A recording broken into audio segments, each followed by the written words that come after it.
Okay, 6:30, we're gonna start our meeting. Just a quick swap in the agenda. We'll let Kyle and North Gamos goes first before Jim's presentation on capital project. So Kyle. Again, you beat. Okay, Kyle, you're up. So ours is a one-liner, we're looking for 360,000 this year. That's up from what we got last year. There's several reasons for that. I've worked with, our board, the finance department, the mayor's office, to come up with that number. And I'll just give you a quick, small piece. The last 15 months, as of today, we're looking at, uncollectibles of over $400,000. That we'll never see. So that factored in with the amount of calls we're doing, our call volume factored with our, the revenue base and the payer mix in town. From our call volume, 76% of our payer mix is Medicare, Medicaid. Medicare and Medicaid only pay a small fraction of what we can bill. So right off the rip, when you look at our yearly numbers, if we could potentially bill out for, say, $1 million, we're taking off $400,000 to $500,000 right off the top because of the money that we cannot legally collect or go after. So the $300,000 helps us to keep going from what we're doing, continue to rebuild from where we were, make some small improvements throughout the organization with equipment and things like that, and hopefully do some wage adjustments, which has been done in close to 2 years, and help us keep going and build the fund. So, Carl, when you say we can't legally collect, we can't go collect more over and above what we're entitled to, but we also have a bunch of situations where we get nothing and we're gonna hire a new person to do better paperwork and bring in more revenue from doing it for other towns. So why don't you explain how that's gonna work? Correct. So our goal is to obviously be less of a burden on the town. So one of the ways to do that is to look at bringing in what we currently outsource for our billing and bring that in-house, which will help to have a better focus on our collectibles and have people spend more time on just Naugatuck ambulance billables rather than have hundreds of different clients to deal with. So doing that will hopefully bring in more revenue to us, or at least be a break-even point at the very beginning, and then eventually grow into a revenue builder as we hope to bring in more towns to do the same. The current billing company we use is a nationwide company that has thousands of clients, and a couple of people that will focus on our account, but also have hundreds of accounts that they're working on. So to have that focus on just us and be dedicated to just us and try to collect every single penny that they can, it's just not practical for them. If we take that, we bring that in-house and we have more focus and control over that person, maybe persons will be better apt to spend more time and look harder to try and find our money and collect our money where we can. I'm gonna make a statement a little more simple, but tell me if I'm wrong. The person who's working on all those many accounts for many towns is gonna come and work directly for Naugatuck and Beacon Falls only. And we feel that it's gonna more than pay for itself and bring in more revenue than we're getting now. Plus, take in other towns on top of what they're doing and charge them, bring in more revenue. So we're gonna entice an employee who wants to work for us directly to come and work for us. Who has the knowledge base because that person did it in the past before the smaller company was bought up by this big company. So next year when you come here, hopefully the number will be lower than what it is today. That is the goal. All right. Any questions for Kyle? Could just, in a nutshell, explain different towns in the region and how much they're budgeting from the town, how much the towns are giving them, like Wolcott say. So a town like Wolcott that's built similar to Naugatuck ambulance, they're paramedic level service.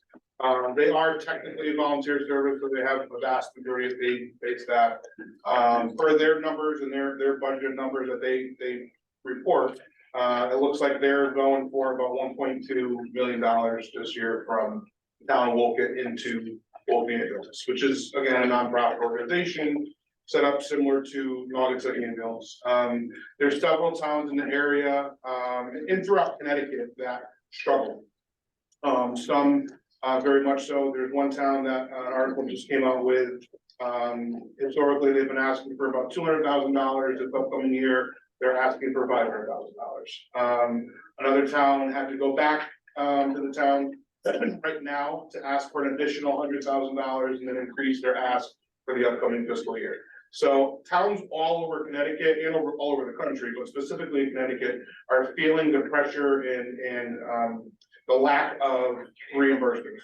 And they're seeing that specifically for Medicare, Medicaid, they're seeing that from self-pays and not insured, and they're struggling. They're having a difficult time making that revenue. So there are several towns within the area, other towns that are say in the Route 8 corridor, that are very similar to us in call volume.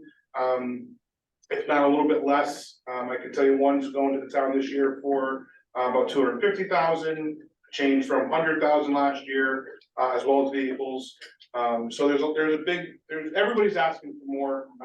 Some get, you know, like I said, millions and we'll get, but some just, you know, scrape by and they have to increase every year more and more and more, doing the same job, but because of the reimbursement, they're down so much. And I think it should be told that if you go a year and a half ago, up till that point, we had out-of-town services coming in to take care of almost as many calls as we were doing ourselves. And since the changes, it's just the opposite. Yeah, this last year, well, I'll tell you last month, I know some folks know about it already. Last month, we did about 400 calls in the town of Naugatuck, and only, I think it was 12 of those calls were mutual aid calls where we went outside of town. So all those almost 400 calls were handled by us, by Naugatuck Ambulance, with the not needing other towns to come in and do it for us. Different from a year and a half ago, where that was just not the case, not the case. And again, the increase will go to the original increase that changed back in August of 21, that the employees got a wage increase that happened then, and they haven't gotten one since. So the hope is that we can do another kind of a scaling increase to spread that out as well, to continue to boost our folks and our employees and entice them to be here. Can I say something? Yeah. All right, sorry I'm on Zoom, but Fran, I understand because when I called the ambulance 3 times for my dad, Beacon Falls came up with their brand new truck. I get it. We had nothing and we fixed it because now we have somebody that can at least respond. One way or another, we can get response in Naugatuck. And so maybe we have to spend some money from that, for that from the town, because you can't have no ambulances in Naugatuck. So, but I'm just wondering, Kyle, is there any way we can make money to offset it or no? So that's one thing that Mayor Pete brought up, was we're looking at, and by this time next year, we'll have sustained and in place a billing company to help that revenue. We've also done something, and we've started to staff other organizations with our EMTs because they don't have the staff. So they've actually come to us for help to actually put our EMTs in their ambulances, which is a small revenue generator for us. Our hope, like the billing company, is that expands. And we do more of that, and that gets bigger and bigger. The region itself, the Waterbury area is struggling. The city of Waterbury has been struggling over the last year or so with EMS. That may be an avenue for us to help out some more. Over the summer, we had a span of 3 months where we helped Trinity Ambulance, and we staffed a car for 18 hours a day, 7 days a week for about 3 months. That was a small revenue generator for us. So there are some areas where we're looking at to be able to do that. The billing company being one, and staffing other services being another. But Kyle, can I ask you a question? If you were on Medicaid or Medicare, it's a fixed fee no matter what, no? I apologize, say that one more time, if you're on Medicare, Medicaid, what?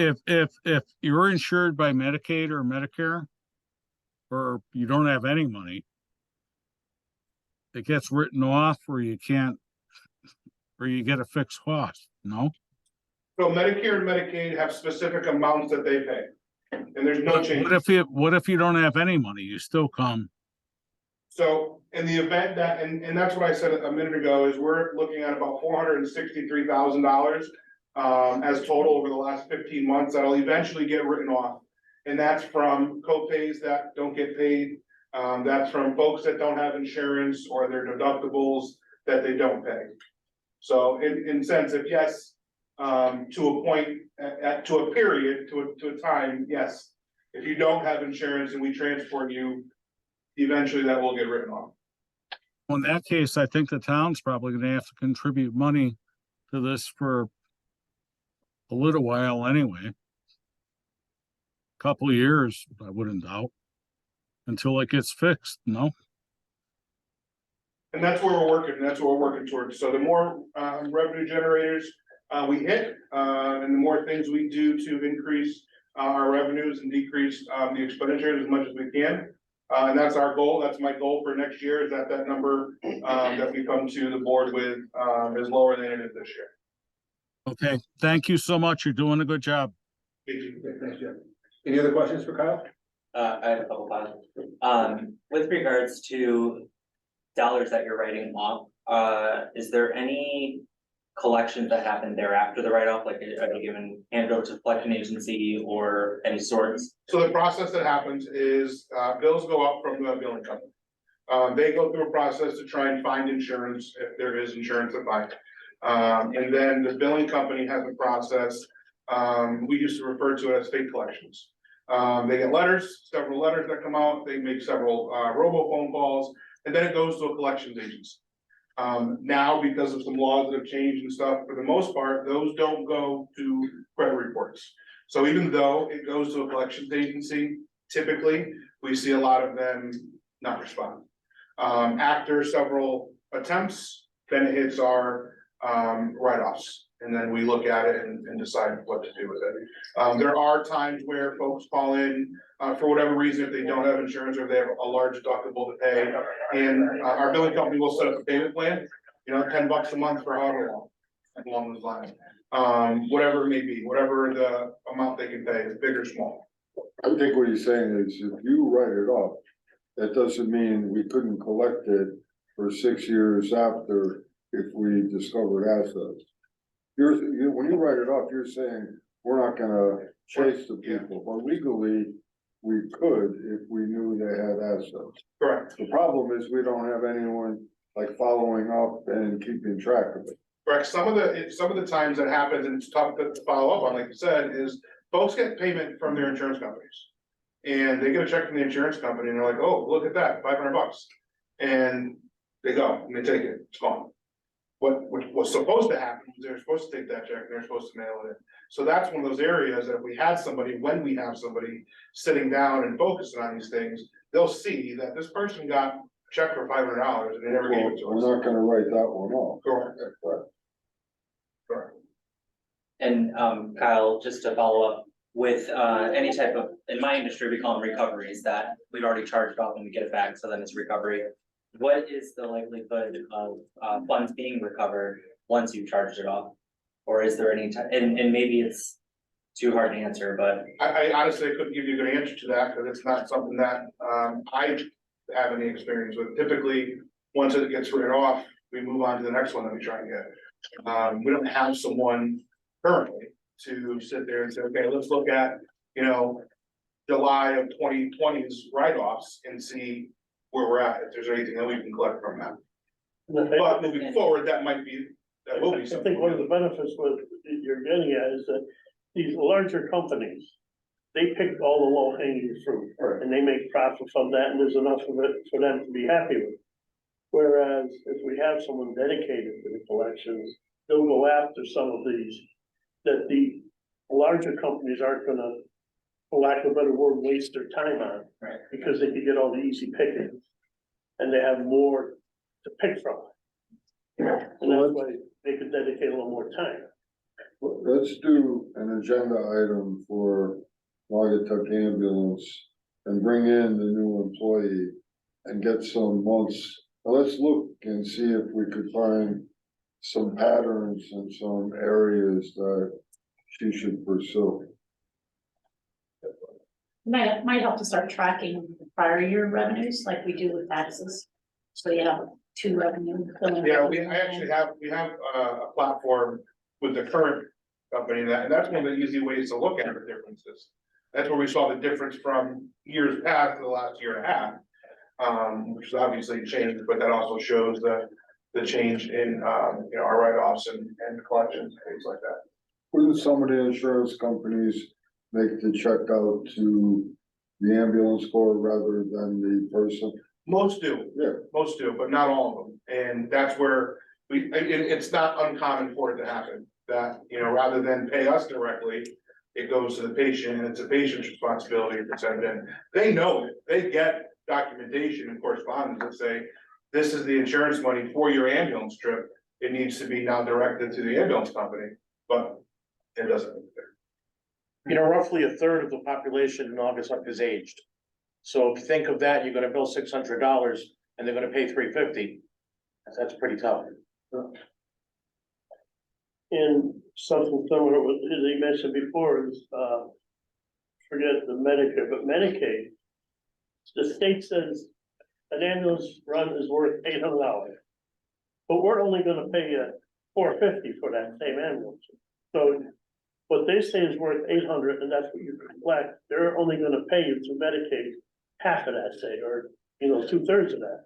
So that's an amount that you'll never see no matter what. Yeah, there's no going after. There's no going after, there's no copay, there's no, nothing. But we're still not even collecting 100% anywhere near of the Medicares and Medicaids.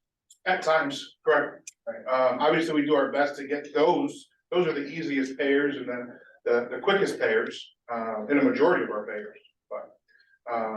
The state of Connecticut, like you said, sets the Medicare rate, the government sets a Medicaid rate, the government sets the Medicare rate, and there's no change in it. There's no change in it. There's legislation now to up the Medicaid rate to the Medicare rate, but that's a matter of about $50 to $75, which is So when are still, we gonna start with our own person? hopefully very soon. Jeremy went away this week, and when he gets back, we have something in the books to sit down, see where we're at and see what else we need to figure out, especially since our last meeting at the end last week.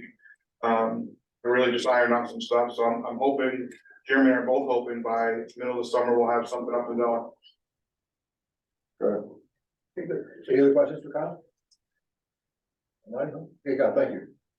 Thanks, Kyle. Thank you. You're actually setting it up as another thing. You're actually setting it up as another thing. Okay, next. Yeah, you're up. Awesome. You share your screen? Gonna try.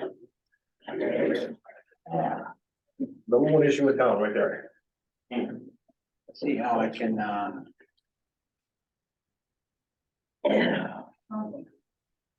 Oh, look at that, huh? Okay. Perfect. Okay, so, obviously, paving is our one big item. We're asking for $1.1 million this year, which is up $150,000 from last year. I give you this form every year. Basically, what it shows is the condition of our roads when we started doing it in 2014 and how they have been increasing from about 68.5, and now we're right around 74.5. And we expect that if we continue the current requests, we'll be up at the 76, which I think is a pretty good spot to be in. That from my experience, the 76 to 78 is a really good condition. Trying to get much beyond that is pretty hard, because you're always gonna have some roads that are in poor condition and going through the life cycle. So in the package, in addition to this, we provided you a draft budget. and a backlog summary, and what you also can see from this is that we started out the program with $22 million of backlog, and we are down to $6 million of backlog now over the last, 8 years. Yes, We don't have that. you don't have that, you have that in the big package that was emailed to you, Oh, okay. All okay? right. Gotcha, sorry. It's okay, and then, we have a draft paving plan we're hoping to go to the borough board with, next month after we meet with the utilities. That covers the next, 7 years, 8 years to 2030, I believe. And our to be determined list, which was quite a long, is starting to shrink, dramatically. So, we're hoping to, raise the paving rate up to 1.3 million, and then hopefully we can start to level out at that point, a couple of years in the future. A question for Pete or Allison, are we still using LoCIP money to offset some of that? What was the question? Are we still using the LoCIP money to offset some of the paving?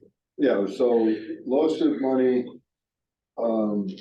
we used to spend on, hiring contractors to do catch basins, things like that. So now we do it ourselves, so we use it more directly for roads, yeah.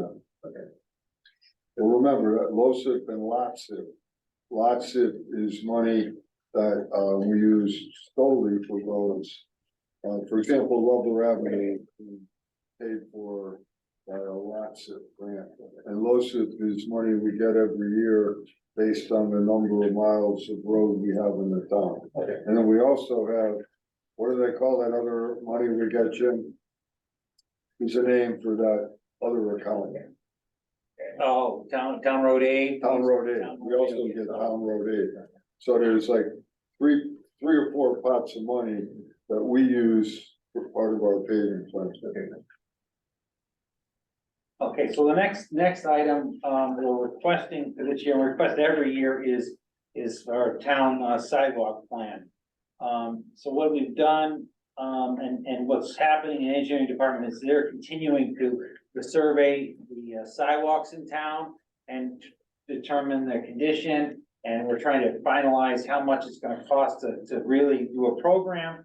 But we did do a preliminary number, and we used our information on. And what happened is we've rated the sidewalks in a replace category and a poor category. And knowing what we know about the poor category, they really need to be replaced as well as Let's replaced. start from the beginning.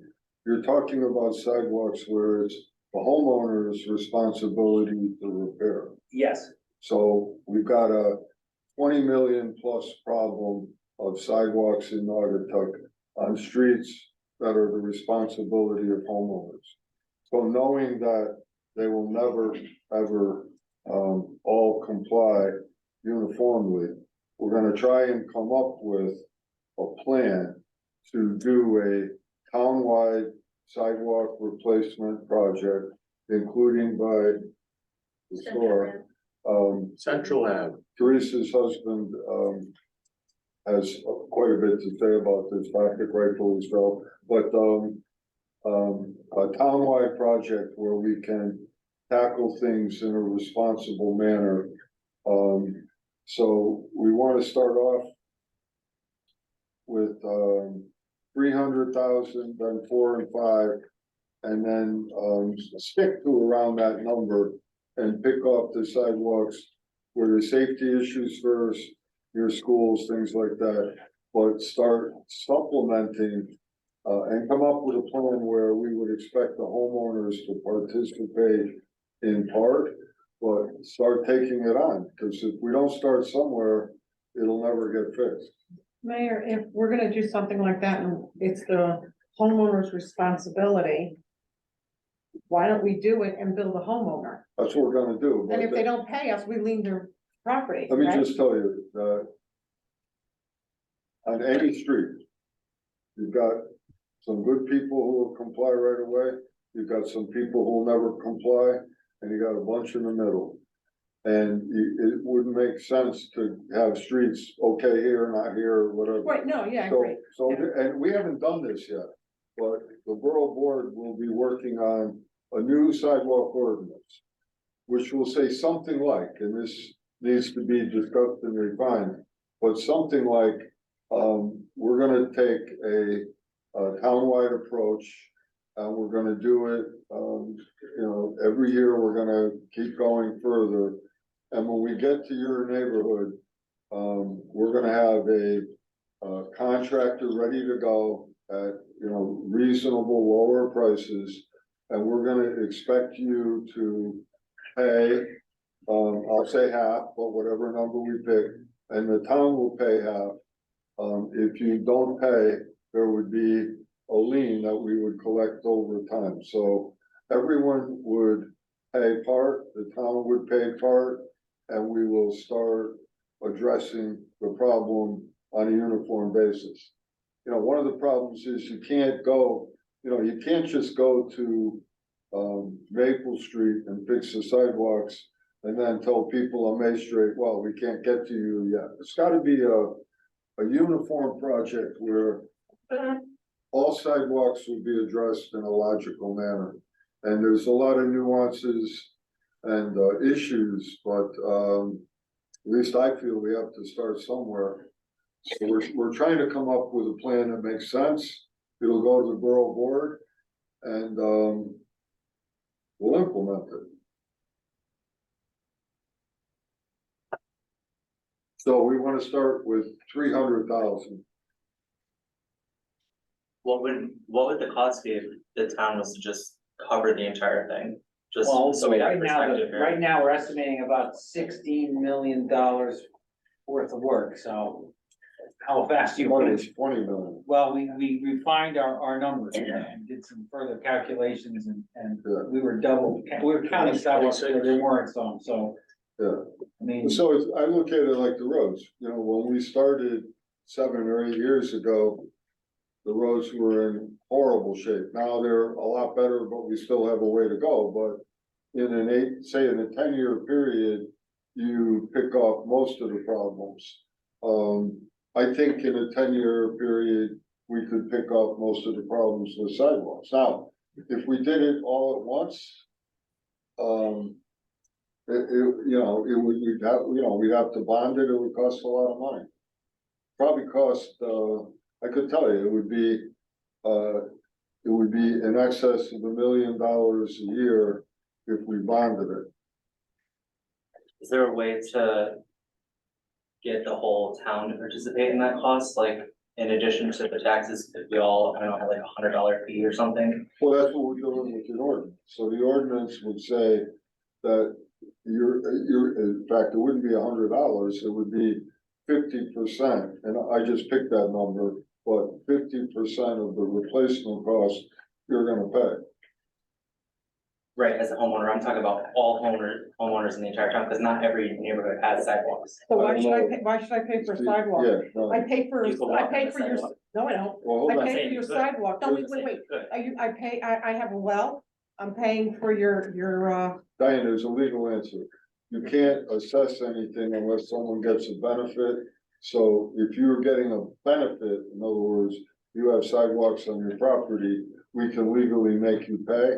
If you don't get a benefit, we can't. I mean, that's Yeah. oversimplified, but Right. The benefit is you have a safe place to walk on the street. That applies to I any don't person, think that but, would work. well, I think it's a huge burden to put on an individual who just purchased one of these homes and they've just acquired this looking sidewalk on the left here. I mean, Yeah. if I came from out of state and now I have this expensive, sidewalk that I've only had in front of my property for a couple of years or maybe less. well, you were responsible for it from when you bought the property, Yeah. so. No, I get that. and the No, I thing mean, is, if I own a somebody, property in Bristol and I just paid for the sidewalks to be done and that was like $6,000, but that's not a reasonable expense for the majority of our residents. And to but if do it somebody and fell, lean their house, I but think if it's, somebody fell on your unfair. sidewalk, that's on you. Well, if you assess them Yeah, and you have say you're insurance for paying that. us over You have 10 or insurance 20 for that. years, it's not, Yeah.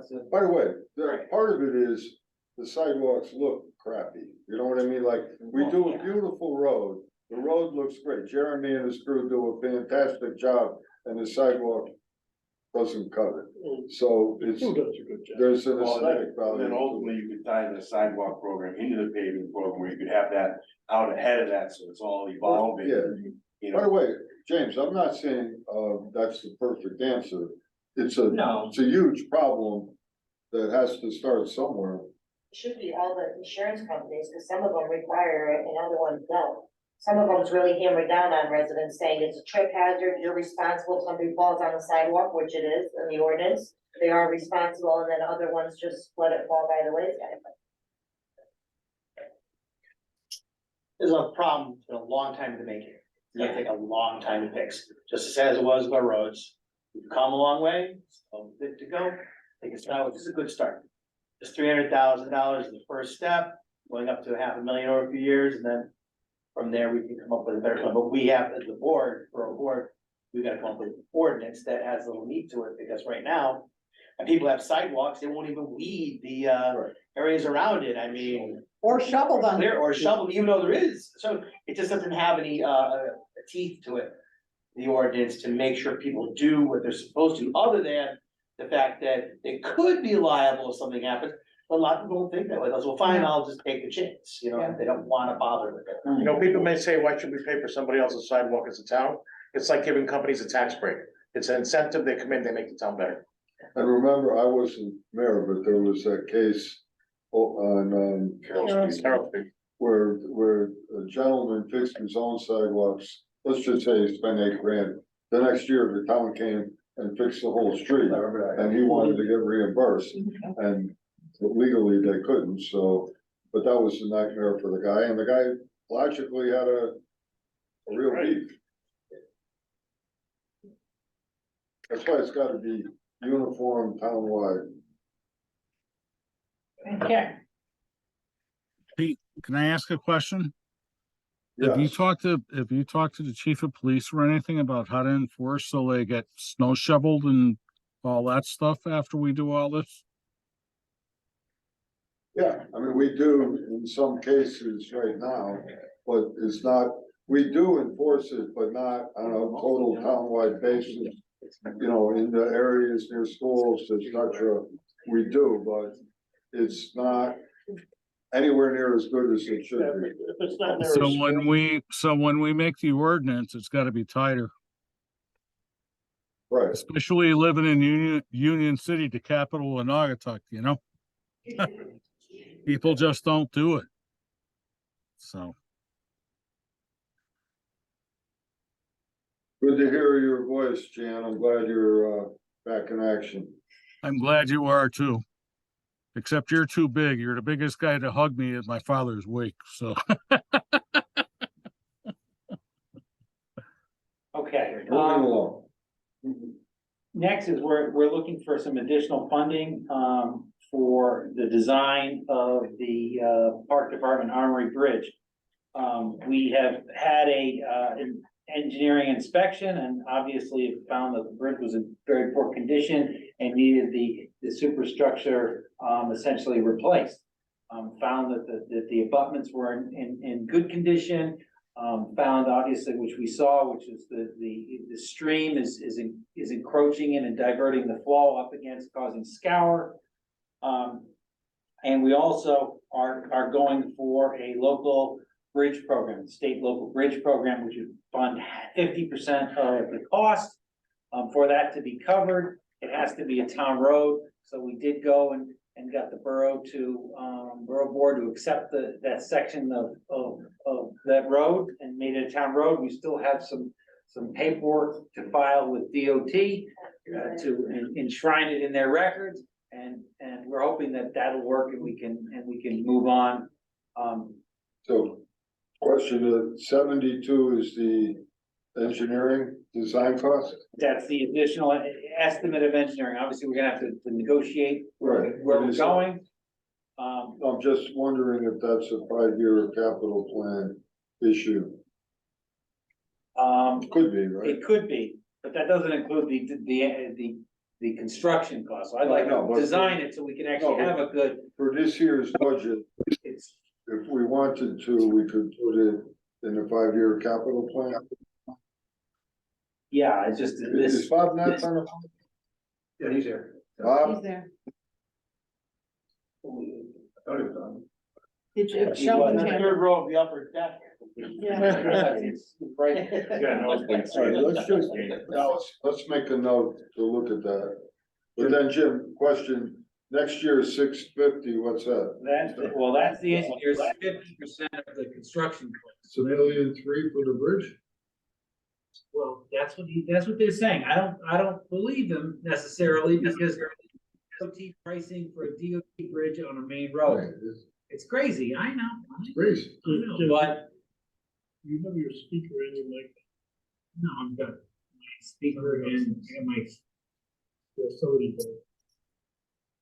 You get so I think it's expensive. I think it's that, because there's no traffic, we can shut the bridge down and there'll be no traffic to control. So I think it'll be less than that, but we would find that out as we design it. But as soon as you start taking DOT, it becomes a much bigger deal than hiring a contractor. You also gotta deal with lead paint on the superstructure. You gotta build the structure underneath it to demo it.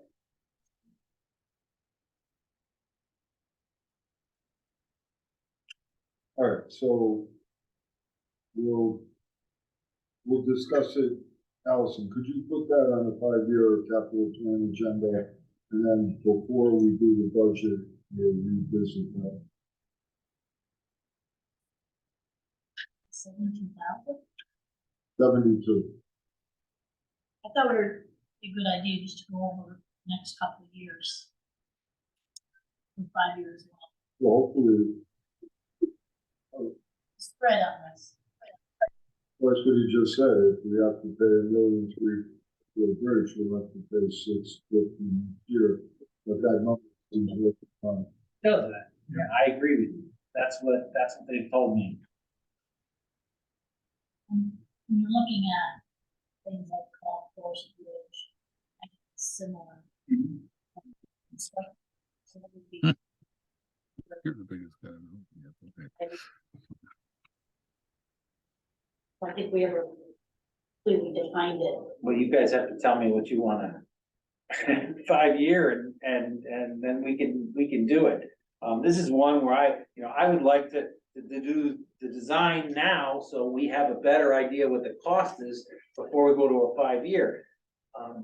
The Maple Street Bridge, we came up with a number in the very beginning using some DOT estimates. Good at. And we were so many years out and the project morphed, estimating it now, it could be more, I expect it won't be more, but it could be a significantly less.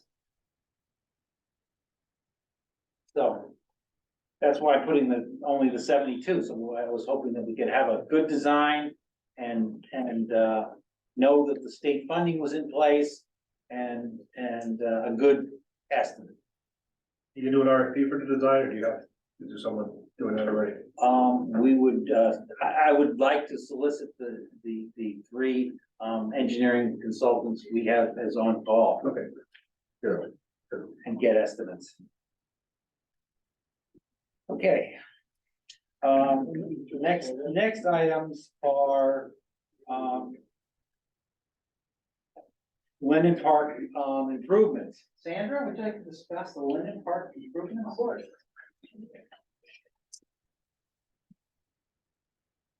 So we were going through all of our parks, and many of our parks have some small pieces of equipment that have been replaced.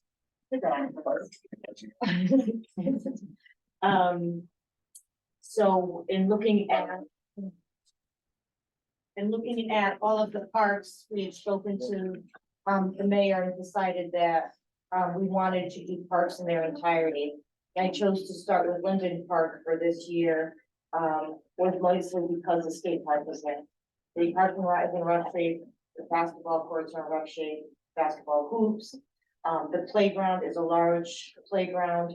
And it's missing some, pieces of equipment that would make it fun. I'm just trying to get parks done instead of piecemealing it and just replacing a swing here and a swing there to say, hey, we have a beautiful park that's all inclusive for little kids to be playing, their brothers and sisters to be playing in the skate park, and mom and dad are walking around the track.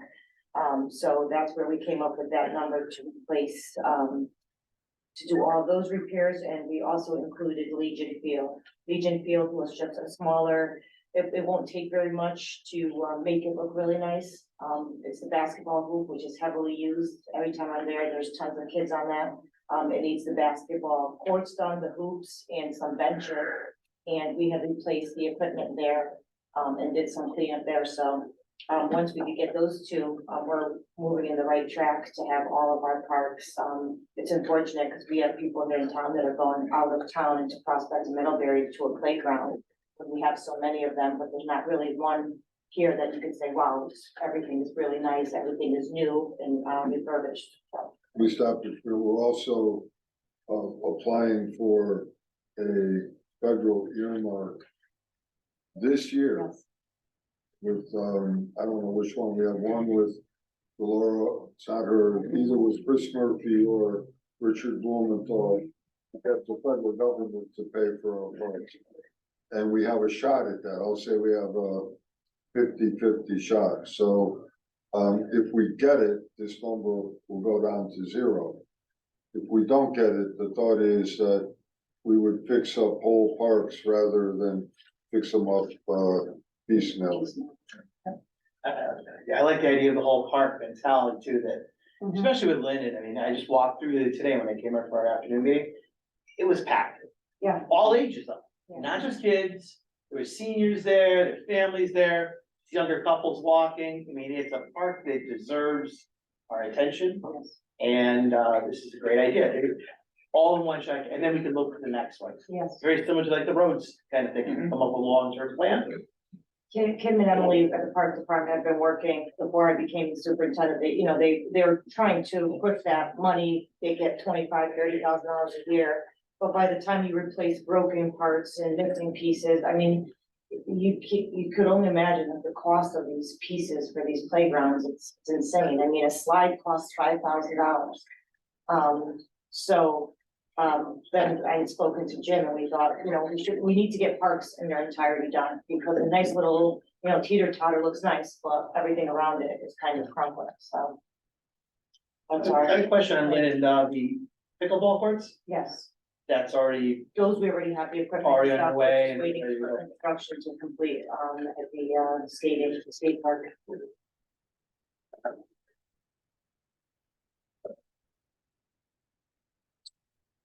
Jeremy, you're up. Oh, street sweeper, okay. All right, so this has been in our 5-year plan for a few years. I don't know how many you've been looking out. I'm sure Diane's been looking ahead of you last year. staring at that thing scared. So the average lifespan of these sweepers is 15 years. This one's 17. Unfortunately, parts are already becoming obsolete amongst things being hard to find these days. We did do a refurbishment of this in 2021. Cost of $23,000. We probably have to do something to that effect in another 4 years. And that refurbishment was probably only 30% of the mechanical parts of that sweeper, so. Unfortunately, with the lifespan of these machines, and when you're looking at it, yes, that doesn't look a great machine. Don't fault us for our great maintenance crews and upkeep of our machines, but, like I said, we had it on there for years and it's just the lifespan of these machines. We needed to keep up with our MS4 reports, every year. It's an integral part of the works. Yeah, also the new sweepers are much more efficient, and you'll see them, they'll sweep the same road back and forth. Sometimes you'll create lines and so. Yeah, I think they made some significant improvements in design. And I don't expect that if you approve this, we'll be getting it. At best, it would be a year. We're not seeing anything like that. We're still a year plus out on some of this equipment, so to even put a target date on it's rough, but I would say at the best, a year. So that's where we're sitting on all this larger equipment right now. So that's a 7-year lease. And if we wait here, it's not gonna get cheaper. No, It not, does. you keep thinking like, all right, it's gonna, and it just doesn't, it doesn't. Okay, and then we have, two, F-550s in the budget, one for, park and one for street. Yeah, they're replacement F-550s of F3, it's the Parkland F-350, I believe it is. I wanna say they're both 08s, but one could be a 2010. It's just part of our 5-year plan again, of moving these vehicles out, getting to where we need to be. There is an outside chance we have to pivot from that and still need the vehicle and change to a Golf or a truck, but we're definitely gonna need the vehicle no matter what. We have to move some trucks around. We have an issue with the frame on that truck right now, so we're hoping to refurbish that and keep it going, because Joe does a great job over there. Unfortunately, the elements are doing a number on these. Jimmy Brown doing an excellent job cleaning that truck, but yeah, it'll be an F-550 replacing 2 F-350s. Jim has a picture of the 2021 F-550 right there, so it would be a truck similar to that. Is there a problem with the two that you wanna replace? The 2008 street one, we're just starting to see it rot. Now, could we probably hand to it a little bit when that comes in? Again, we're focusing out a year plus on these trucks still, so it's real hard to really dial it into where you need to be. But, just with the age of them, and also the fact that they're F-350s, 2008, they were still buying those. We can't do as much with the F-550s. We're doing construction with them, so I'm heavy plowing with them, hauling with them, so. And we're still doing it with the F-350, so we're straining it a lot as it sits. It's close, it's time, so you have to start planning where you're gonna be. So, just one second. So, Allison, here's the question. So if we budget it in this budget season in 23-24, right? But we don't get it until, let's say, September of 24, so it's outside this budget season. The money is still there, correct? And then it's just one, so at the end of the lease, we'll already have the money in there, so we're not, okay, all right, just wanted, I didn't know how that worked, thank you. Everything in this capital project budget doesn't stay in the general fund, so it doesn't lapse. Because none of these can be guaranteed to come in on time and it needs to be available for when it finally arrives. And we've been So doing it has that a a lot more revolving lately. process. Okay, I've gotten pretty used to that. okay, You guys have been troopers, Yeah, it's tough, and price changes, so. stolen vehicles. And all of these, A stolen vehicle. Classic. and all of these trucks also play, as most of you may know, they play an intricate part of the plowing. I mean, when I came here 16 years ago, 50% of our routes were covered by contractors. And now we have 5 to 6 trucks that are contractors. Everybody else is town vehicles, manned by town employees, which is, yes. Mhm.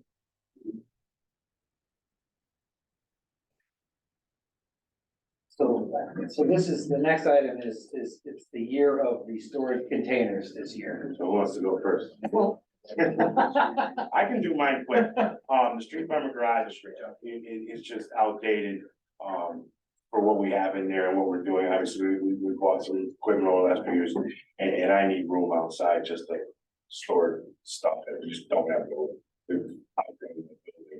Quite honestly. Also add to it, you're gonna lose all the Right, I'm storage sorry, space that you have in the you're event right, center. right. The stuff we have in the event center alone, well, that's, coming out of there, yes. yeah, that's where Yeah. mine comes in, because I do store like the Memorial Day floats and stuff inside of the NEC building. At this time, and if the building is to sell, which will, we have nowhere to put the stuff. We're just bursting at the seams. Let me stop you for a minute.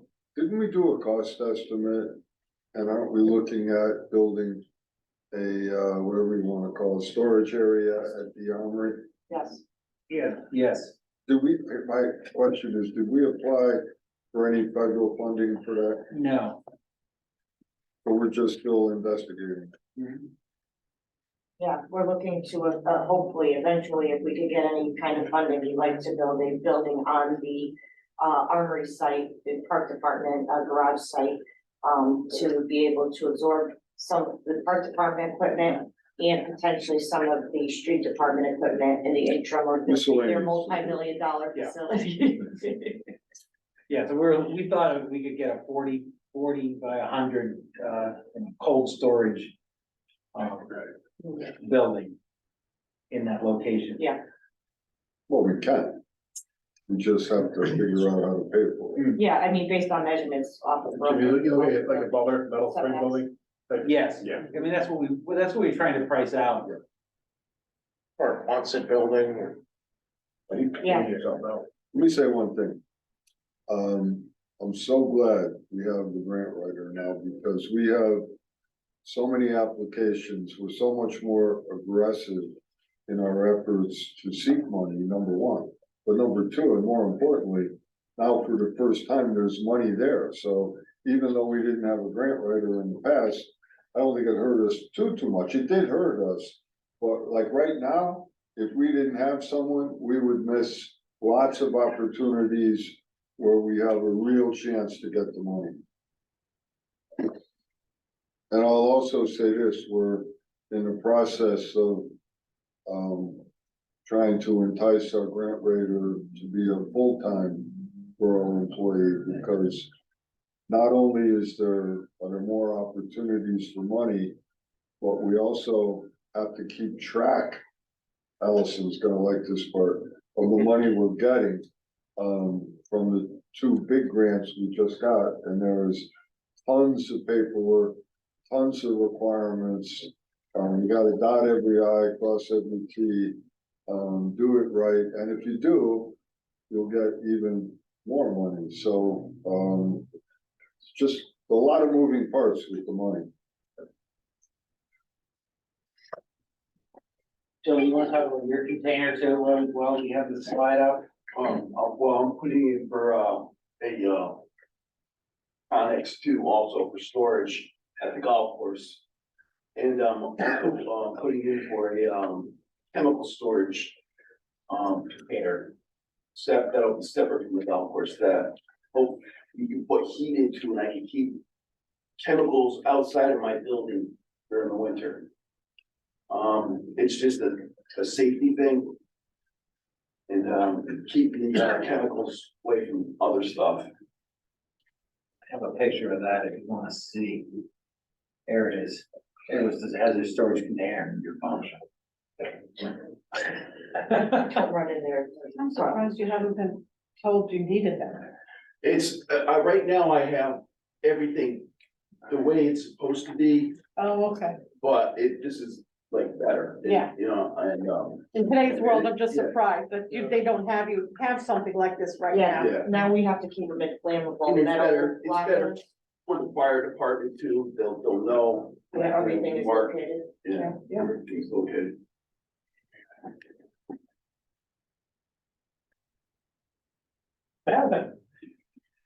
So last year I got, and the budget was 2 zero-turn mowers. When I took over the park department, we had budgeted for a mower that was about $130,000. It was an enclosed cab. I wanted to get away from those enclosed cabs because not only is the initial cost, but the maintenance cost on them is extraordinary. I believe we're gonna try them out, but I believe that we could cut the same amount of grass with the new machines, the zero turns. Yes, they're not closed and they're not air conditioned and all that happy stuff, but I believe they'll be just as efficient. But with that being said, I do trailers for them. So I cut down from one machine at 120,000 to about 48,000 for 3 mowers. So I replaced our walk up behind 2, the one that we do the downtown areas and the smaller areas with. And now I'm just looking for trailers for them because unfortunately we have to get them from point A to point B. I can't drive zero-turn mowers around town. We have smaller ones that are very aged and rotted and just unsafe. I requested to budget for 2 of the smaller trailers for those mowers that we just got in.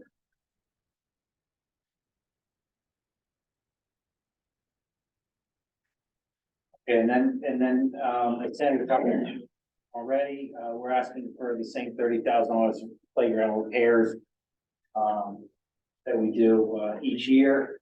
And then there's a list of proposed items in the large packet that was emailed to you. We're also asking to, continue purchasing our 6 golf carts every year. Those went out to bid, so the number in the budget's accurate. How many did we get last year? 34. Is it still 6 and the price went up? We, we didn't get any last year. You budgeted for it, but they couldn't deliver them. Oh, okay. So, which is obviously the problem we're having constantly, which is, sorry, we can't deliver this year and we can't honor that bid and. This is your new number, so we have a bid for 12, we're hoping to put that order in. As soon as possible, so we can actually see those carts, before next season.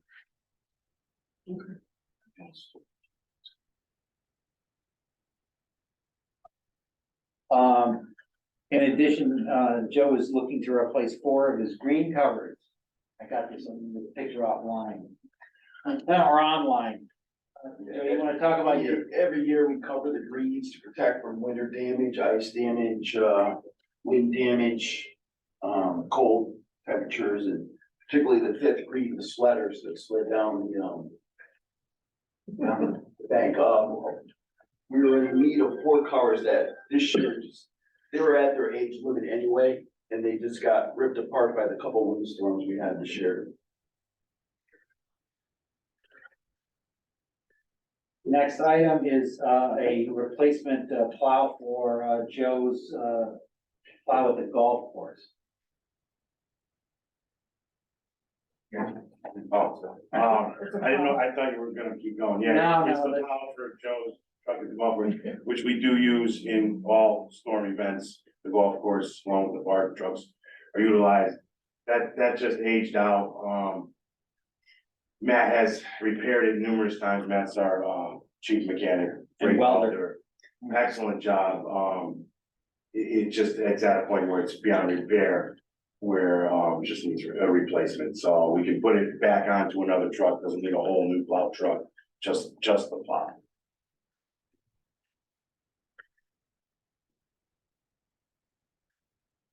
Okay, Joe is also asking for a, equipment lift. Yeah, Joe, you're crazy this year. Equipment lift for our garage, at the golf course to work on do our own work, our own equipment there. It just still, it makes it so much easier to just do basic service and maintenance and repairs. Can I just say the work that Joe and Jim do over there on the mowers takes a lot of weight off of mechanics at the street department garage. So the more that they can get done over there really does help out, because our guys are busy. So this isn't for golf carts? It can, no, well, they have a separate maintenance contract with golf carts. So what would this be for? This is for the golf course equipment we have, the mowers. Oh, and the, okay, okay, sorry. Does the street department have one of those? We have a lift, but we don't have the attachment to, to fit the mowers. So how do you do your mowers? Do you have any mowers that size? Sandra has something in small capital actually this year. It's an adapter. Our lifts, they can put extensions on them and move them in and kind of adapt them to do the lifting of machinery. Otherwise, they're jacking up and going underneath it, which 9 times out of 10, that's what happens. Which is unsafe. Yeah. Yeah. And the lighting gets sketchy at best.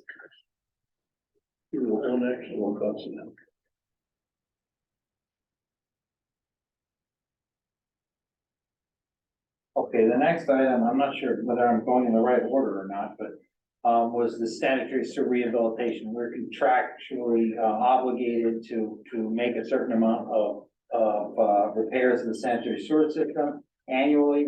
Right now, it's about $129,000. Goes up every year by inflation. I have it going up significantly more next year. Right now, we have $600,000 in that bond issue for the treatment plant. We included a few years of repairs. Hopefully, we're gonna expend that this year. You might get another year out of it without having to come up with that extra money, but we really do need to start to ramp up our repairs. Right now with 130,000, we're basically, doing emergency repairs only. We've got a consent order through, EPA requiring us to increase our maintenance of our collection system. They see one backup and they say, well, that's proof that you don't do enough maintenance. I think we're doing pretty well, seeing that we're not going out there and looking for sewers to repair. But it is certainly something that we should be doing, is proactively, repairing some of the sewers that are in poor condition. But we're in compliance with the EPA order. We're in compliance at this point. But we've got a lot of things, we're supposed to be doing in the near term future, right, Jeremy? Yes. And this has nothing to do with Maple Street replacement and. So what you're Well, saying, that's, we actually included all these repairs downtown in our plan, and that kind of pushed us Well, far that enough puts us along. ahead of schedule. Well, yeah, I mean, we it's a good use that as one more thing that told them, hey, we are doing Yeah. all this work. It's not just $129,000. The street department, doing sewer repairs. It's the Veolia using their funding to do street repairs. It's our bonding of this money to do street repairs. And it's a future increase in that funding.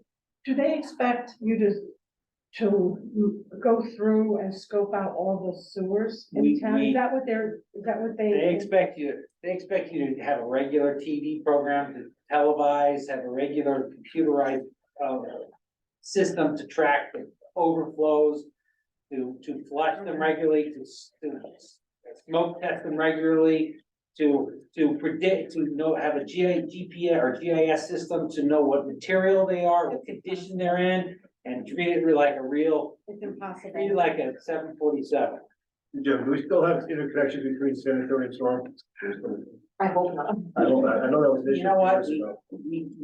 we have at least one that we have to repair in the next round of work that we know of. That's the one on Main Street? Every time I say we don't have any, one pops up. Is that on Main Street? I don't recall where it is. Okay, that's. I know that was an issue a while back.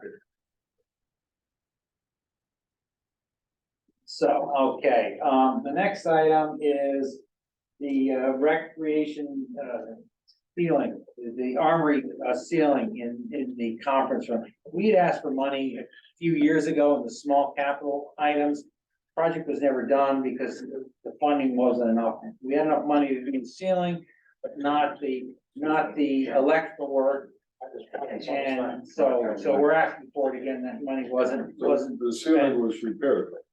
no, it wasn't because No, I mean the exterior. The leak is fixed.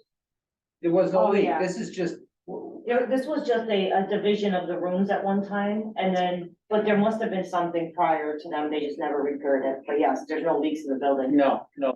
Roof was, The roof is solid. in fairly good condition. We did repairs after we took the building so we could get a longer warranty. So we're hoping So to, this request came from who, Kim? yes. But that's what the ceiling looks like now. What's your recommendation? I'd like to take care of it at some point, absolutely. Well, of course, but I mean, at what point? This year, next year, what do you? It's been that way for what? We've owned it basically, so. It's not unsafe, it's just unsafe. All right. I believe the last item is, can't believe Kyle left. Cause I would have made him talk about this one. He's got a unit heater in the back of his garage. This is the separate garage in the back of the ambulance building that has failed, and needs replacement. So that's a $6,500 estimate at this point. And we made him wait through the winter, so. Maybe for next winter. That's it, if anyone has any questions. Okay, any questions for Jim or Sandra?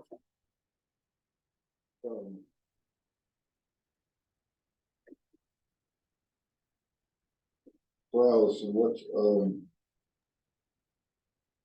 what's that 701-838 previous capital request? That was the previous capital meeting we had, the total came to that. You lost me, which meeting?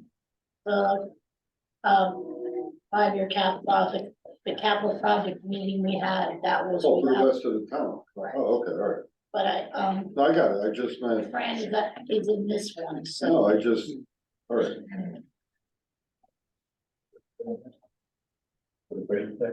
Are we ready for Fran? And you want to pull up your PowerPoint? Yeah. PowerPoint for the one line item. This is for identification card printer and related equipment and supplies, including the software. This is to upgrade the town, ID system and credentialing system. It's to, be able to, in addition to print employee IDs, to print, credentialing for, first responders on there that would have in the ID cards, they're, for example, firefighters, if they have a hazmat endorsement on their credentials, that would put it in there. Would have their, whether EMT, MRT, or whatever their credentials are for the medical aspect, it would be credentials. And it's also for, in case of large incidents, it would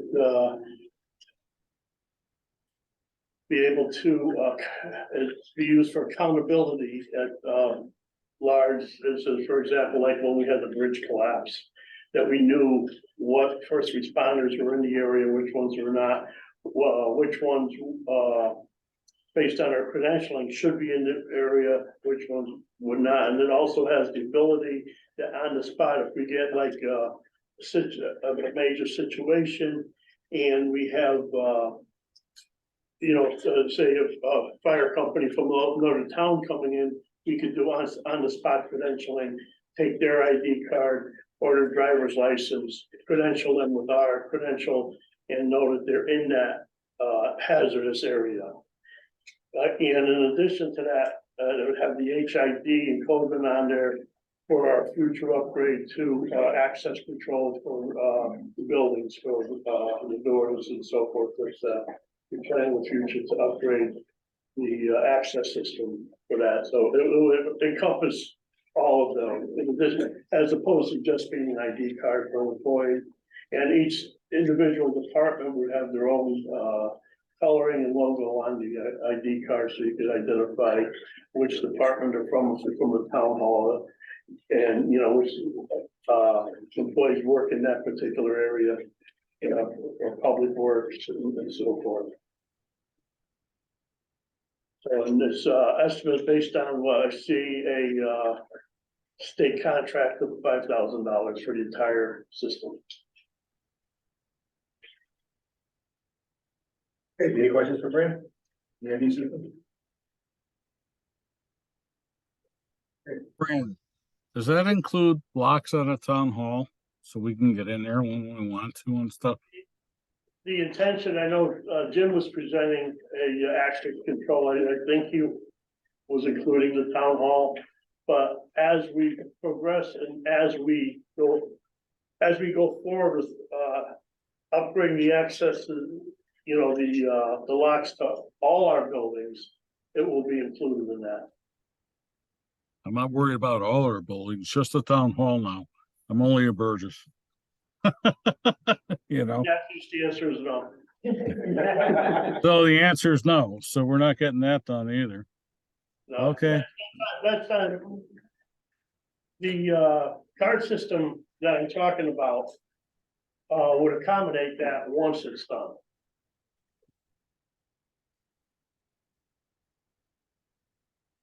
How much would it cost if we got it all done?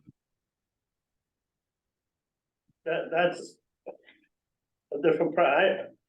That part is only the card itself. The access control, as far as, you know, putting the sensors to the locks on the doors, that's a whole different project in itself. It's just that once that project is done, these cards would, be able to access that. Well, what I'm thinking about is Zoom is a great platform, but it's not perfect, as we all know. And if we had to get down there at town hall and nobody was there because the doors are locked these days, we can actually get in.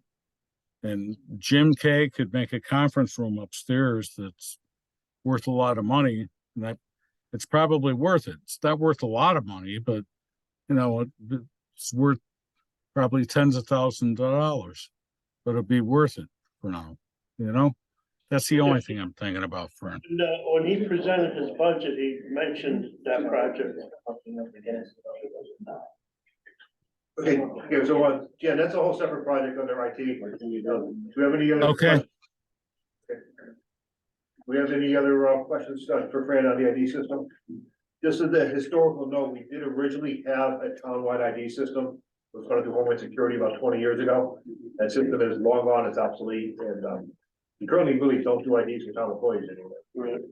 From the security standpoint, it's different.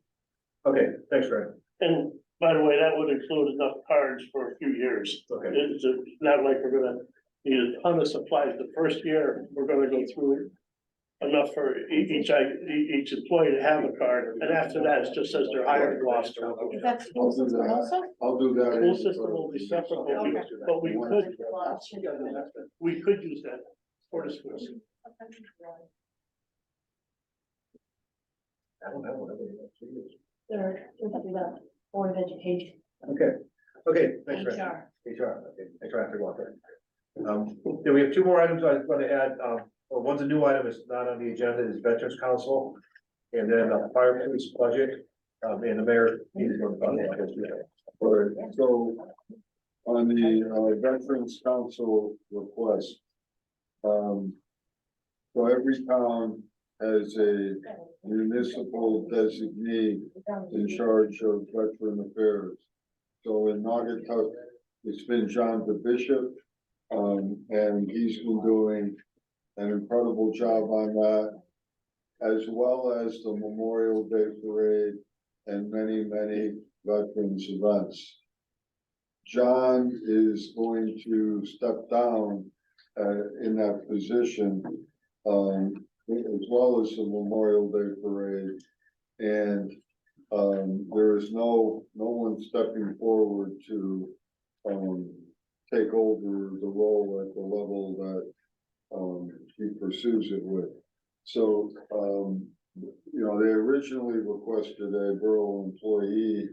So I didn't think that was a good idea, but I did mention that I would bring up here the notion of an additional sum of money that we would give to the Veterans Council for them to, I'll say, give a stipend to someone to do all that work. We didn't really agree on any amount or anything, so it looks like they're requesting, what, $12,000? So, I guess the question becomes, I mean, I would say that the most patriotic town in New England that have this position, the idea would be that we started off at 12,000, see what we got, see if we get volunteers and, you know, reevaluate it, but, I think like the Memorial Day Parade, well, it's a lot of work and it's gonna, It's just one event, I mean, we don't have. It's gonna wind up- We don't see a lot of all those little other events. what we need is a person Yes, who can work with the town and our team absolutely. to do it. And then, you know, all the other veterans things, so I have no problem with the $12,000 stipend, but, and again, it's not coming from John, it's not going to John, it's just the fact, what? You might consider it. Oh, well, I don't know, he told me he wouldn't, so I only Well, go by. depending on other things that happen.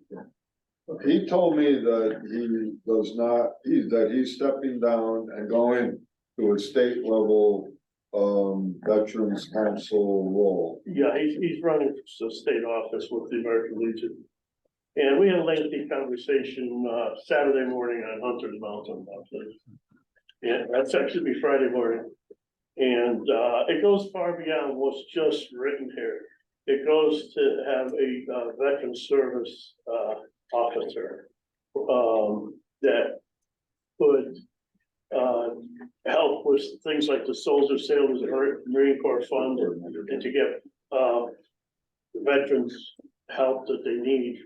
And vocational training, For education. vocational benefits. training, for maybe housing and things like that. And to have a person that is certified, has a certification, lower level certification in veteran services as a services officer. And it is definitely needed as our veterans that were active in the Veterans Council, in the VFW, and the American Legion, and the Catholic War Vets, and the DAV, the Disabled American Vets. As they're aging, the younger veterans have a different lifestyle, if you will, than say the older guys did, that would get out of work at the end of the day, go down to the VFW, have a beer, and volunteer down there, or go to the in the smaller towns, go to the volunteer fire department and hang out there one night a week, or go to meetings there. Now, the younger veterans, they get out of work, they're taking one kid to soccer, another one to their dance classes. And, you have virtually every family is a two-income family. So the parents are running here and there, and they don't have that time that, say, the older my generation and my father's generation had that after work time that they went to the club and hung out one night a week, or went to their veterans meeting once a month, and, or the Elks Club or whatever. And all the organizations are having a hard time getting volunteers. All the volunteer fire departments are having a hard time getting volunteers. And because of this, and it morphs over into the fact that we don't have at each veterans organization at the VFW, we don't have a service officer anymore. The American Legion don't have an in-house service officer. So, this is something that's very well needed to service the veterans, regardless of the age of the veterans. So they have someone to go to help them get through. As we all know, there's mounds of paperwork that has to do anything to do with the federal government. And when you're going to the VA, it has even more work. And so if we have someone that is educated in this area, that is willing to take a stipend, it would be a great benefit to a lot of veterans. There's a lot of veterans that go out of town, they go to Waterbury, they go up to Hartford, they go down to New Haven to try to get the services, because there's no one to go there. And so it's much more than just being the chairman of the Veterans Council. But it's harder to find people. You think about the aging force, that people who served up to Vietnam were part of an era of the draft, where a lot more people served. Not necessarily because they wanted to, but because they had to. And they did what they were supposed to do, and they served their duties. So we switched to the volunteer force in the mid-70s. That changed everything, because now you had and the intent was a smaller force, but a more dedicated, well-trained force. These aren't people who be forced to be, the people who want to be there. And the way the military has changed, you have less people, a smaller pool of people to go to. And unlike the days when you could go to the DFW, be in maybe having a drink afterwards, work, but then again, talking to other veterans, getting information as to what goes on. Those days don't exist anymore. We need somebody that's gonna be there. And we don't have the guys like the Bob Genovese anymore. You're not gonna happen. I consider one of the young Vietnam vets. I was at the tail end. You have that gap after me, and then, you have all the incursions in the Middle East that these young guys have gone to, that have these busy lifestyles out ahead. They just don't have the time. All right, so we're gonna leave it in.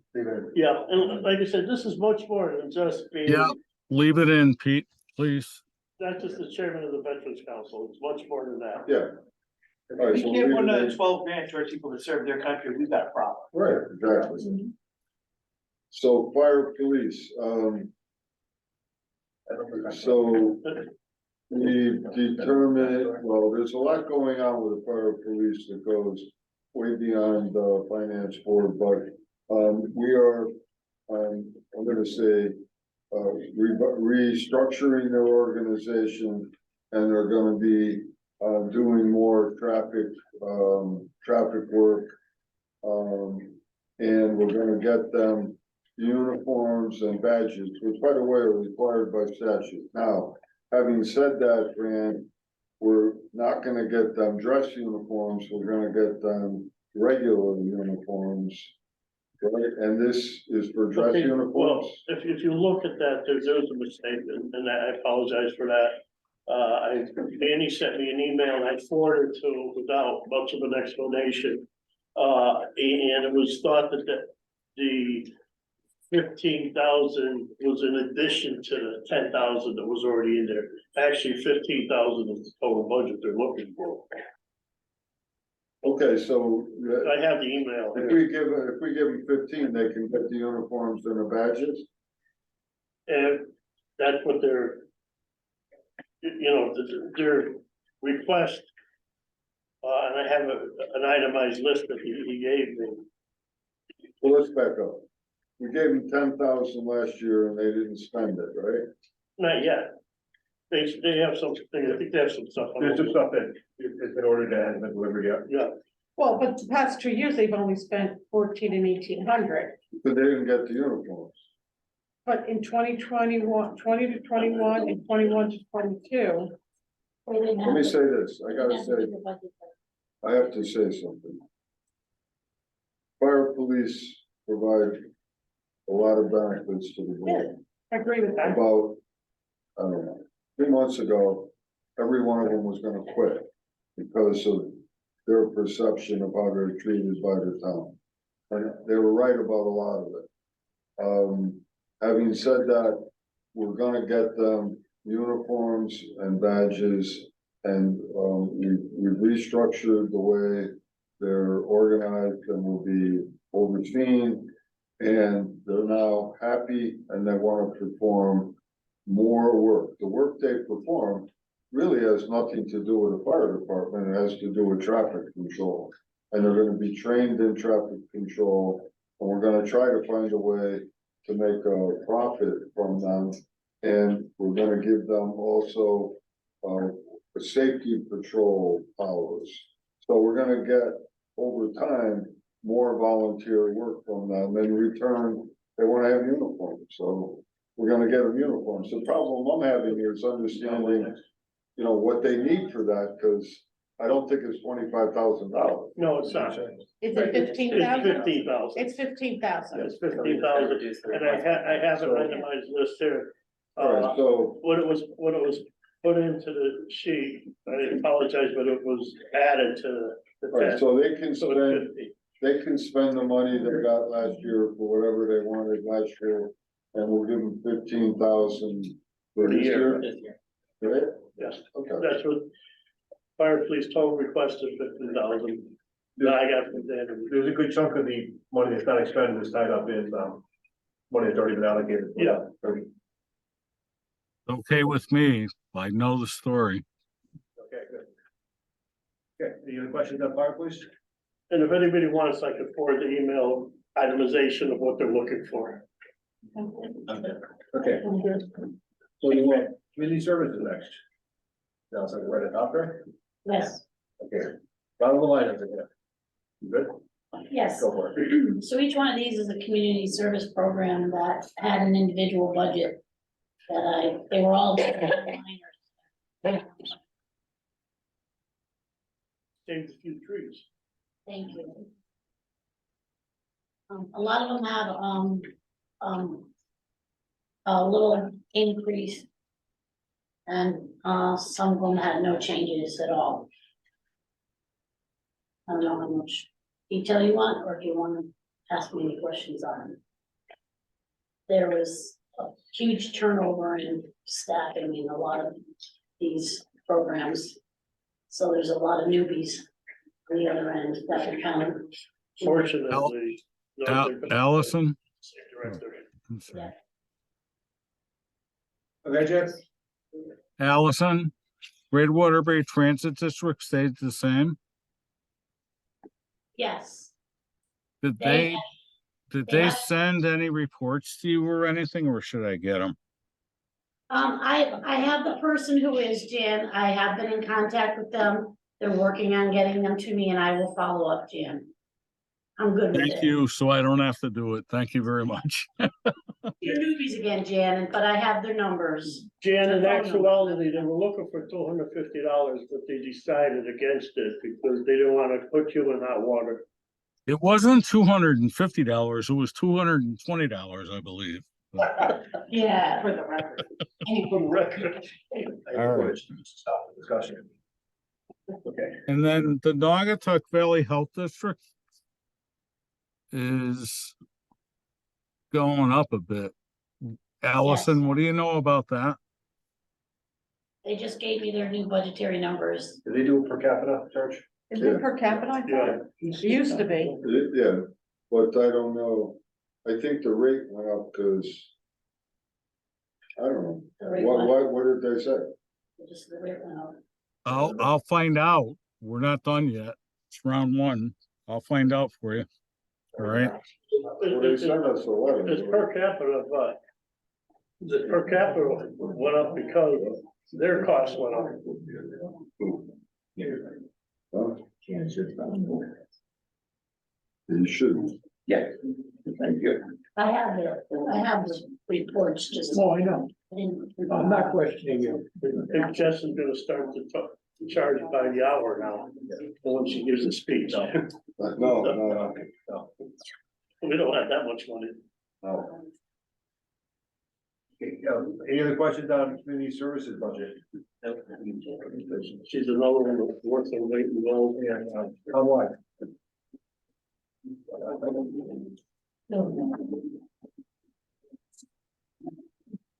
The first line on, how wide is the employee retiree, and the summary sheet is attached to the back. I don't know if you have any questions on those estimated, retirees.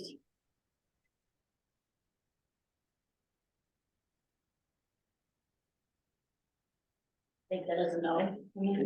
So- that'd be a no.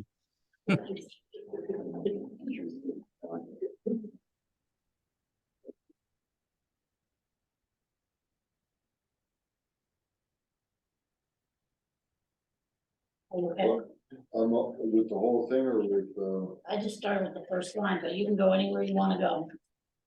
so the water rate went up? Yes.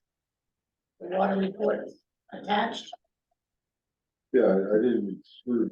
it, but, the last The page. rate went up. More, right? Yes, it did. There's a projection that they send with their letter. Because we had on a bridge corrected, right? I guess, Yeah. So, Allison, gas and oil, how did you arrive at that number? So this is the sheet I used. And it gives you, a gallon, price per gallon comparative between last year and this year. There's a decrease in obviously heating oil, so there's an increase in natural gas. So this is an estimate, your number. This number in here is my estimate, but most of it is based off of the lockdown prices on this sheet for East River. That will be coming to the Burgess for approval in May. But you're anticipating an increase in the lockdown price, Correct, okay, a huge increase, based on, the lockdown price, plus the price, period. this sheet shows you all the new rates. So, so But also, who is taking over Bob Butler's job Felix, communicating. with Felix and them. myself. All right, so did they give us, advice? There was ongoing meetings going back from January, discussing the prices and the movement of the prices. And then we decided we needed to lock down. I mean, they've traditionally given us good advice. I really enjoy being in that consortium. They have a lot of good information and, there's a lot of dialogue about the fluctuation of the Well, my prices. question is this based on their Yes, recommendation? correct. Okay, And we locked. So these prices for 2024 is what we locked down on. and is the Board of Ed doing the same thing? Yes, For sure. I'm positive. They locked down. Board of Ed was requesting a 50% increase over last year. They locked, Well, the Board of Ed didn't follow our advice like you, they wound up paying a lot more than that. so this year, they actually locked down 2 weeks before we did, but they're using the same contract, and we're slightly off by pennies. Different, but that's what we locked in on, and we'll have, So there's no way out. we'll have a contract. Well, we can, if you wanna go out right now, No, I just mean there's but no, we locked to get the contract to bring it in front of the Burgess. And no, I until you understand that. sign, I guess what I wanna hear is that, that when we make our final decision, we're gonna have input from the people who have been giving us good advice over the years, what right? we have, Okay. we continue to work with them. Allison, Yes, is it worth it looking at other places or no? it would have to happen very quickly, Jan, at this point, because we're getting into the warmer weather and the prices are gonna start going up. Well, they're one of the biggest, right? This, the one we're East buying. River, yes. Yeah.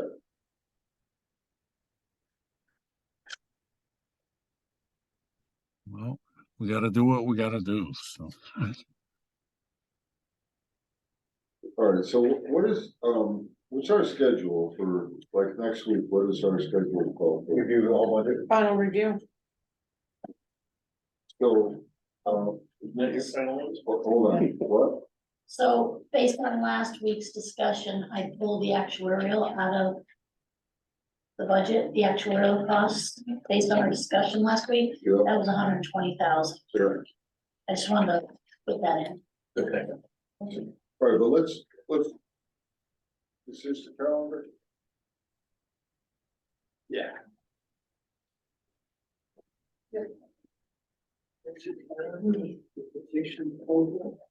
Mhm.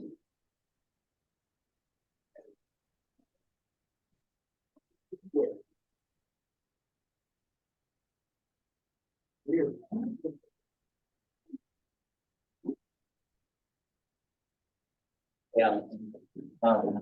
For the estimated gallons, there's an increase. What would be the cost of the increase of gallons? Industry eagle eye. Alright. Well, he's here. Like There the was price an per, actual increase across all departments, but we also, as part of, our agreement last year, was that, the ambulance company is using our gas. most of the 15,000 extra gallons.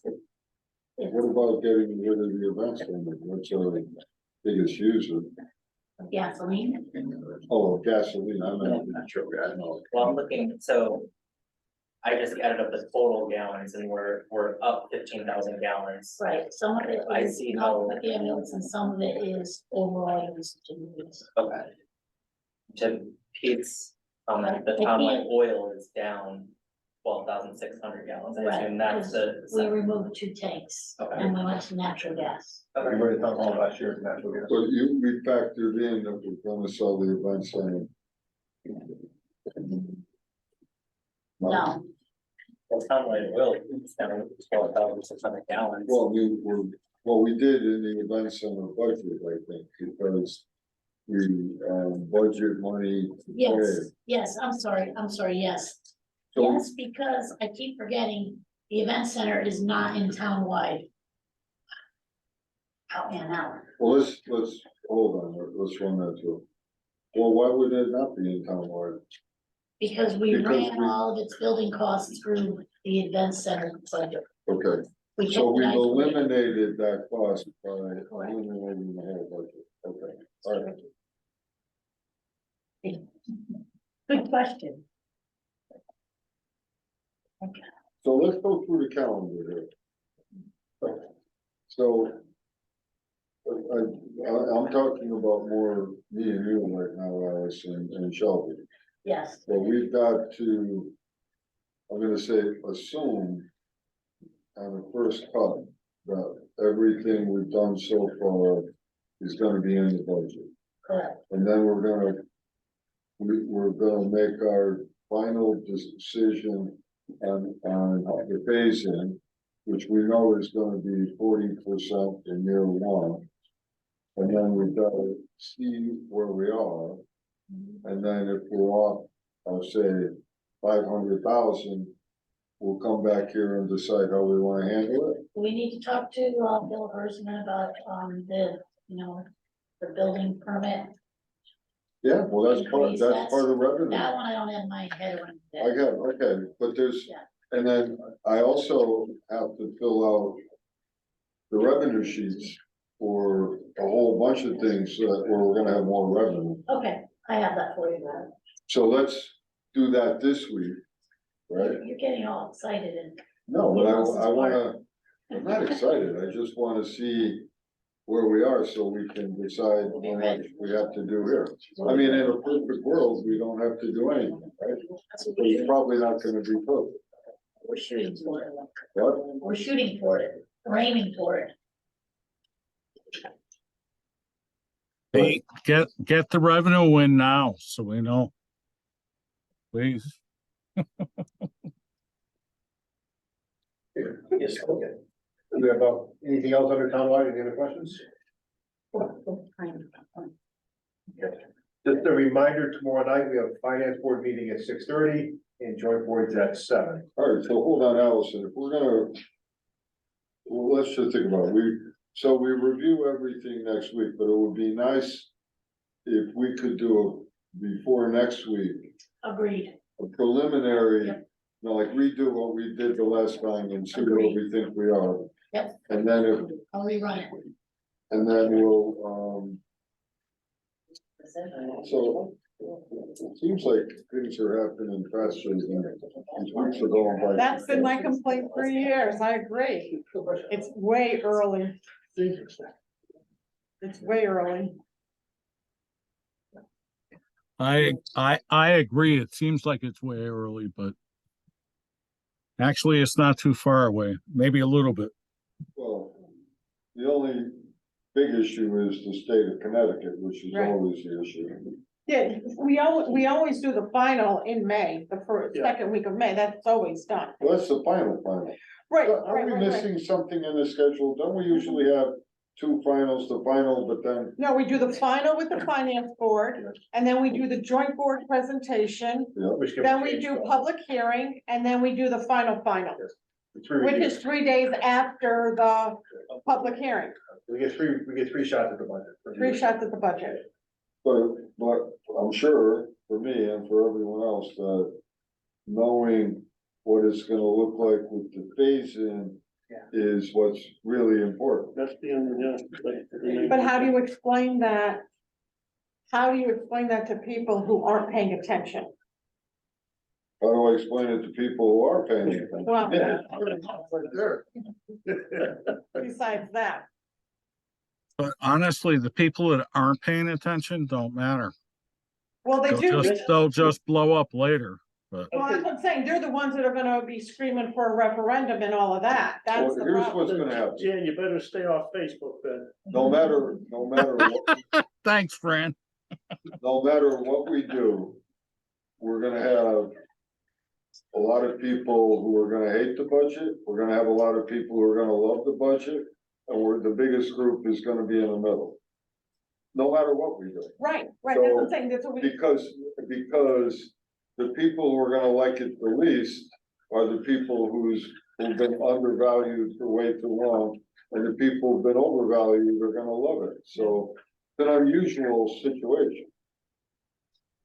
I mean, after next week, is there a way for you to sit down with the newspaper and get them to fully explain what this is and what phase in really means? To have a good article? And then they'll put that in after the budget's been No, I'm just adopted saying, and the like, referendum's over. I think that's the July way. issue. Yeah. You see Waterbury's issue with their reval? No, There's Yeah, okay. the thing is, nobody reads the newspaper anymore. You guys know that, That right? too, that too. First, he said that made sense all night. What? He said that made sense all night. I read it every day. Okay. Doesn't take long. So Allison, we're gonna have to, This week, go a little faster, I think, this week, starting tomorrow. that's this week. We have a meeting at 3:30. Yeah, with Shelby, Neil and Shelby, Yes, and then bring all those sheets, like, so I Yes. can fill in the blanks. the scenarios, What? with the scenarios. Right, Anything else you want to add? Good. what? Anything else? Good enough, we're good. No, I'm thinking. It's always thinking. Allison, anyone else have anything else to add for tonight? No. Vice Chairman tomorrow night, we'll see you, and, Motion to adjourn. motion accepted at 8:10 PM.